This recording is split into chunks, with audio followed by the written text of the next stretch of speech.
എല്ലാ ഞായറാഴ്ച ദിവസങ്ങളെപ്പോലെ തന്നെയുള്ള ഒരു ഞായറാഴ്ച ദിവസം കാലത്തെ ബ്രേക്ക്ഫാസ്റ്റിൻ്റെ പരിപാടികളും കുട്ടികളുടെ കുറച്ച് പരിപാടികളൊക്കെ കഴിഞ്ഞതിന് ശേഷം ഞാൻ നീണ്ടു നിവർന്ന് അങ്ങോട്ട് വിസ്തരിച്ചു കുളിച്ചു. അതിനുശേഷം കുറച്ച് സ്കിൻ കെയർ റൂട്ടീനൊക്കെ കഴിഞ്ഞതിന് ശേഷം വീണ്ടും അടുക്കളയിലേക്ക്.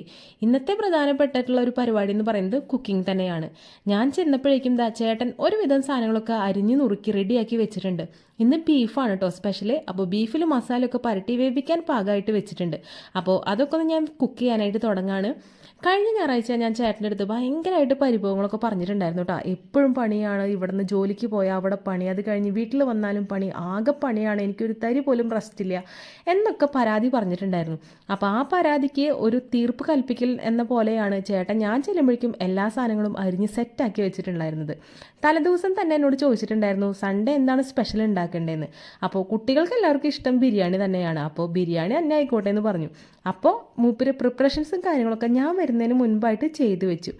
ആദ്യം തന്നെ ബീഫ് വേവിക്കാനായിട്ട് വെച്ചു. അതുപോലെ തന്നെ ബിരിയാണിയുടെ റൈസ് കുക്ക് ചെയ്യാനായിട്ട് നമ്മൾ വെള്ളം കാര്യങ്ങളൊക്കെ തിളപ്പിക്കാനായിട്ട് വെച്ചിട്ടുണ്ട്. ബിരിയാണിയുടെ റൈസും അതുപോലെ തന്നെ ബീഫും സെപ്പറേറ്റ് ആയിട്ടാണ് നമ്മൾ കുക്ക് ചെയ്തെടുക്കുന്നത്. ചില സമയങ്ങളിൽ ഇവിടെ ബീഫ് കഴിക്കാത്തവരുണ്ട്. അപ്പോൾ അതുകൊണ്ട് തന്നെ അവർക്ക് റൈസ് സെപ്പറേറ്റ്, തൈരൊക്കെ കൂട്ടി കഴിക്കാന്നുള്ള നിലയ്ക്ക് റൈസ് സെപ്പറേറ്റും അതുപോലെ തന്നെ ബീഫായാലും ചിക്കൻ ആയാലും ഒക്കെ സെപ്പറേറ്റ് ആക്കിയിട്ടാണ് വെക്കാറുള്ളത്. നമ്മുടെ ആവശ്യാനുസരണം നമുക്ക് എടുത്ത് മിക്സ് ചെയ്ത് കഴിക്കാം. അങ്ങനത്തെ പോളിസിയാണ് ഞങ്ങളിവിടെ തുടർന്നുകൊണ്ടിരിക്കുന്നത്. അപ്പോൾ ആ ഒരു സൈഡിൽ നമ്മൾ റൈസ് വേവിക്കാനായിട്ടുള്ള വെള്ളം വെച്ചിട്ടുണ്ട്. തൊട്ടപ്പുറത്ത് ബീഫ് വെന്ത് ഇറക്കി വെച്ചു. ആ ഒരു അടപ്പിൽ തന്നെ നമ്മൾ റൈസിന് ദമ്മിടാനായിട്ട് കുറച്ച് സവോളൊക്കെ വറുത്ത് കൊരാനായിട്ട് ഉദ്ദേശത്തിൽ നിൽക്കുകയാണ്. അപ്പോൾ ആ ഒരു ഗ്യാപ്പിൽ എനിക്ക് കുറച്ച് സർലാസ് ഉണ്ടാക്കാനായിട്ടുള്ള സമയം കിട്ടി. നമ്മുടെ തൃശ്ശൂർ ഭാഗത്ത് കൂടുതലും സർലാസ് എന്നാണ് പറയാറുള്ളത്. അതായത് തൈരും പച്ചമുളകും സവോളയും ഉപ്പും കറിവേപ്പിൻ്റെ ഇലയൊക്കെ ഇട്ട് നന്നായിട്ട് ഇങ്ങനെ മിക്സ് ചെയ്ത് വെക്കുക. ചെറിയൊരു കുറുകിയ രൂപത്തിലാണ് നമ്മൾ ഉണ്ടാക്കാറുള്ളത്. കുറച്ച് കട്ടിയായിട്ട് ഇരിക്കും തൈര്. അപ്പോൾ അതിനെയാണ് ഞങ്ങളിവിടെ സർലാസ് എന്ന് പറയുന്നത് കേട്ടോ. അപ്പോൾ അതൊക്കെ ഉണ്ടാക്കി മാറ്റി വെച്ചു. അപ്പോഴേക്കും നമ്മുടെ അരിയുടെ വെള്ളം നന്നായിട്ട് തിളച്ചിട്ടുണ്ട്. 2 നാഴി അരിയാണ് നമ്മൾ എടുത്തിട്ടുള്ളത്. അത് ഒരു അരമണിക്കൂറോളം നമ്മൾ സോക്ക് ചെയ്യാനായിട്ട് വെച്ചിട്ടുണ്ടായിരുന്നു. അതിനുശേഷം നല്ല രീതിയിലൊന്ന് തിരുമ്പി കഴുകി എടുത്തിട്ട് ആ ഒരു അരി ചേർത്ത് വേവിക്കാനായിട്ട് വെച്ചേക്കാണ്. അപ്പോൾ അരി പെട്ടെന്ന് തന്നെ കുക്കായിട്ട് വരും. അപ്പോൾ ആ ഒരു സമയം നമ്മൾ അരി കുറച്ച് ഇങ്ങനെ ശ്രദ്ധിച്ച് നിൽക്കണം. ഇങ്ങനെ അരി വെവ് കൂടി കഴിഞ്ഞ് കഴിഞ്ഞാൽ പെട്ടെന്ന് കുഴഞ്ഞു പോവും. അപ്പോൾ അതില്ലാതിരിക്കാനായിട്ട് ശ്രദ്ധിക്കണം. തൊട്ടപ്പുറത്ത് ഇതാ നമ്മൾ സവോള വറുത്തുകൊണ്ടിരിക്കുന്നുണ്ട്. അപ്പോൾ സവോള വറുക്കുന്നത് ചേട്ടനാണ്. അരി ഏകദേശം തിളച്ച് വന്നു, പാകത്തിന് വെവൊക്കെ ആയിട്ടുണ്ട്. അപ്പോൾ ഞാൻ ഊറ്റിയെടുക്കുകയാണ്. അപ്പോൾ ദമ്മിടുന്നതും സെപ്പറേറ്റ് പാത്രത്തിൽ ആദ്യം നമ്മൾ അരി ഊറ്റിയെടുത്ത് മാറ്റുകയാണ് ചെയ്യുന്നത്. അപ്പോൾ ഇതൊക്കെയാണ് ഞങ്ങളുടെ ഒരു സൺഡേയിലെ ഫുഡിൻ്റെ വിശേഷങ്ങൾ എന്ന് പറയുന്നത്. നിങ്ങളെങ്ങനെയാണ് സൺഡേ ഇതുമാതിരി സ്പെഷ്യലൊക്കെ ഉണ്ടാക്കി കഴിക്കുമോ? ഞങ്ങൾ സൺഡേ ആണ് കൂടുതലും ബീഫും ചിക്കനൊക്കെ വാങ്ങിക്കാറുള്ളത്. ബാക്കിയുള്ള ദിവസങ്ങളിൽ മീനൊക്കെ ആയിരിക്കും വാങ്ങിക്കുക. അപ്പോൾ ഇതാ നമ്മൾ റൈസൊക്കെ ഊറ്റി മാറ്റി വെച്ചു. ഇനി നമുക്ക് ബീഫിൻ്റെ ആ ഒരു ഗ്രേവിയൊക്കെ റെഡിയാക്കി ബീഫ് സെറ്റ് ചെയ്തിട്ടുണ്ട്. കായ ഇട്ടിട്ടാണ് ബീഫ് വെച്ചിട്ടുള്ളത് കേട്ടോ. അപ്പോൾ നിങ്ങൾ പലരും വിചാരിക്കും കായയും ബീഫും ബിരിയാണിയും എന്ത് കോമ്പിനേഷനാണ്. പക്ഷേ കിഡിലും ടേസ്റ്റാണ് കായ ഇട്ടിട്ട് ബീഫ് വെച്ച് കഴിഞ്ഞാൽ.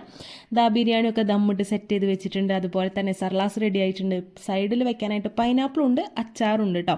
അപ്പോൾ ഇതൊക്കെ സെറ്റ് ചെയ്ത് വന്നപ്പോഴേക്കും ഏകദേശം 1 മണിയായി. അപ്പോൾ ബിരിയാണി ദമ്മ് പൊട്ടിച്ചപ്പോഴേക്കും മണം കേട്ടിട്ട് ഓരോരുത്തരൊക്കെ പുറത്തേക്ക് വന്നേക്കാണ്. നേരെ കിച്ചണിലേക്ക് പോയി വിശക്കുന്നുണ്ടെന്ന് പിന്നെ ഒരു വിളിയാണ്. അപ്പോഴേക്കും ഫുഡൊക്കെ മേശമ സെറ്റ് ചെയ്ത് വെച്ചു. അപ്പോഴേക്കും അക്ഷയ് വന്നു. അപ്പോൾ ചോറ് വിളമ്പി കൊടുത്തു കഴിഞ്ഞാൽ അവരിരുന്ന് കഴിച്ചോളും. അപ്പോൾ അങ്ങനെ ഞങ്ങളെല്ലാവരും കൂടിയിട്ട് ഒരുമിച്ചാണ് ഭക്ഷണം കഴിക്കാറുള്ളത്. അതിപ്പോൾ സൺഡേ ആയാലും എന്നായാലും അങ്ങനെ തന്നെയാണ്. കാലത്തായാലും ഉച്ചയായാലും എപ്പോഴായാലും ഞങ്ങളെല്ലാവരും വീട്ടിലുള്ള സമയത്താണെന്നുണ്ടെങ്കിൽ ഒരുമിച്ചിരുന്നിട്ടാണ് ഭക്ഷണം കഴിക്കുക. അപ്പോൾ ഞാൻ വിളമ്പി കൊടുത്താലാണ് അവർക്ക് തൃപ്തിയാവുള്ളൂ. അപ്പോൾ അവർക്ക് ഭക്ഷണമൊക്കെ വിളമ്പി കൊടുത്തു. ഞങ്ങൾ 3 പേരും ഒരുമിച്ച് താഴ്ത്തിരുന്നിട്ടാണ് കഴിക്കുന്നത്. ചേട്ടൻ മേശമേരുന്ന് കഴിക്കുന്നുണ്ട്. അപ്പോൾ ഇതൊക്കെ കഴിച്ച് ഫുഡൊക്കെ കഴിച്ച് കുറച്ച് നേരം റെസ്റ്റൊക്കെ എടുത്തതിന് ശേഷമാണ് വാഷിംഗ് മെഷീനിൽ തുണി തിരുമ്പിയിട്ട് ഇട്ടിട്ടുണ്ടായിരുന്നു. അപ്പോൾ അതൊന്നും വെയിലത്തിട്ടിട്ടില്ല. നല്ല വെയിലുള്ള ദിവസമാണ്. അപ്പോൾ ടെറസിൻ്റെ മുകളിൽ നമ്മൾ തുണിയൊക്കെ വെയിലത്തിടാനായിട്ട് പോയേക്കായിരുന്നു. ആ ഒരു സമയത്താണ് നമ്മുടെ തൊട്ടപ്പുറത്ത് മാവുമ്മ നിറച്ച് മാങ്ങ ഉണ്ടായി നിൽക്കുന്നുണ്ട്. കണ്ണിമാങ്ങയാണ് കേട്ടോ. മാങ്ങ ചെറുതായിട്ട് അവിടെ ഇവിടെയൊക്കെ ഇങ്ങനെ വലുതായി വരുന്നേ ഉള്ളൂ. പക്ഷെ ഒരുപാട് പൂവൊക്കെ ഉണ്ടായി നിൽക്കുന്നുണ്ട്. അപ്പോൾ ആ ഒരു കാഴ്ചകളൊക്കെ കണ്ട് അത്യാവശ്യം നല്ല രീതിയിൽ വെയിലും കാര്യങ്ങളൊക്കെ കൊണ്ട് വീണ്ടും താഴത്തേക്ക് വന്നപ്പോഴേക്കും സമയം 3 മണി. പിള്ളേർ ഇതാ പുറത്തേക്ക് കളിക്കാനായിട്ട് പോകുന്ന ആ ഒരു തിരക്കിലാണ്. കല്യാണിക്ക് തൊട്ടപ്പുറത്ത് ഒരു കുട്ടി കൂട്ടിന് കിട്ടിയിട്ടുണ്ട്.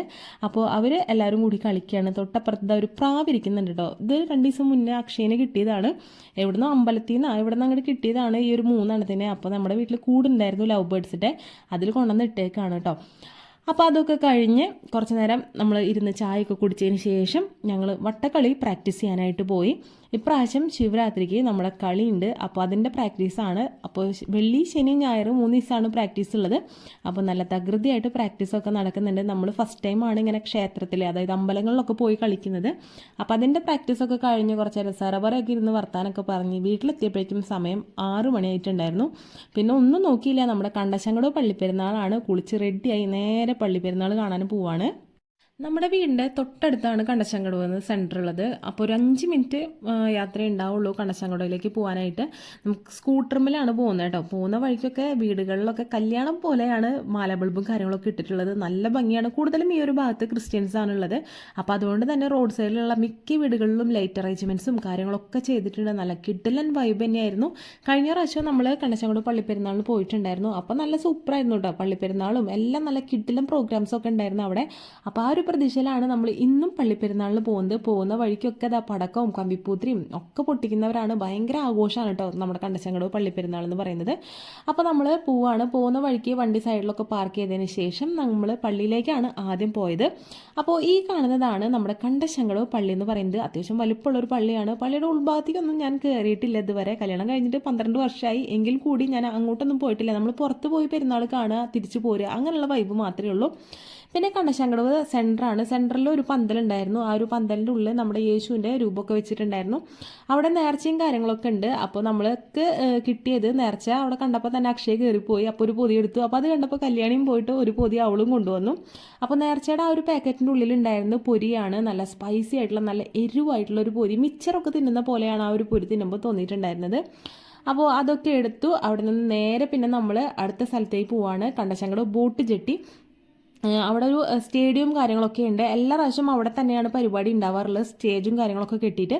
അപ്പോൾ പോകുന്ന വഴിക്ക് ഇതുപോലെ നല്ല അടിപൊളിയായിട്ടുള്ള ഡെക്കറേഷനും കാര്യങ്ങളൊക്കെ ചെയ്തിട്ടുണ്ട്. പക്ഷെ കഴിഞ്ഞ പ്രാവശ്യത്തെ ആ ഒരു വൈബ് ഇപ്രാവശ്യം ഉണ്ടായിരുന്നില്ല.